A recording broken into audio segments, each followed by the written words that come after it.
আমরা দেখতে পাচ্ছি যে এক টুকরো ফিলিস্তিন, এক টুকরো গাজা আসলে বলা কিন্তু ভুল হবে না, কারণ প্রত্যেকের হাতে আমরা দেখতে পাচ্ছি যে ফিলিস্তিনের সেই পতাকা। যারা এই মুহূর্তে বিশ্বের সবচেয়ে নিপীড়িত নির্যাতিত মানুষ, সেই ফিলিস্তিনের পক্ষে আসলে তারা এসেছেন, মানবতার পক্ষে এসেছেন, গণহত্যার বিরুদ্ধচারণ তারা করছেন। আমরা দেখতে পাচ্ছি হাজার হাজার মানুষ এইখানে কিন্তু জড়ো হয়েছেন এবং বিশাল আকৃতির যে ফিলিস্তিনের পতাকা সেটি এখানে সাজিয়ে রাখা হয়েছে এবং তারা এই যে ফিলিস্তিনে নির্যাতিত নিপীড়িত মানুষের প্রতি সংহতি জানানোর জন্য, ঐক্য হওয়ার জন্য, এক হওয়ার জন্য এবং প্রতিবাদের ভাষা জানানোর জন্য, প্রতিবাদ জানানোর জন্য তারা কিন্তু এখানে এসেছেন। এই আয়োজন সম্পর্কে বলে রাখি, প্যালেস্টাইন সলিডারিটি মুভমেন্ট এই আয়োজনটি করছে এবং এই আয়োজনে সভাপতিত্ব করছেন মাওলানা আব্দুল মালেক, যিনি জাতীয় মসজিদ বাইতুল মোকাররমের খতিব।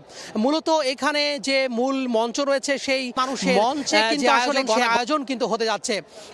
ঢাকা শহরের বিভিন্ন জায়গা থেকে যে মার্চ ফর ঢাকা, সেই মার্চ ফর ঢাকার সংহতি জানিয়ে বিভিন্ন জায়গা থেকে, বিশেষ করে বাংলা মোটর, কাকরাইল, পুরান ঢাকা, টিএসসি এবং গুলিস্তানের যে 0 পয়েন্ট, সেখান থেকে যারা রয়েছেন বিভিন্ন যে আয়োজকরা, সেই আয়োজকরা তাদের নিজ নিজ উদ্যোগে এখানে যে মার্চ ফর ঢাকা যে মিছিল, সেই মিছিল নিয়ে সমবেত হবেন এই সোহরাওয়ার্দী উদ্যানে দুপুর পরে এবং এই যে সমাবেশ এবং এই সমাবেশটি জনসমুদ্রের উপর পরিণত হবে এবং সর্বোপরি এখানে সংহতি জানানো হবে।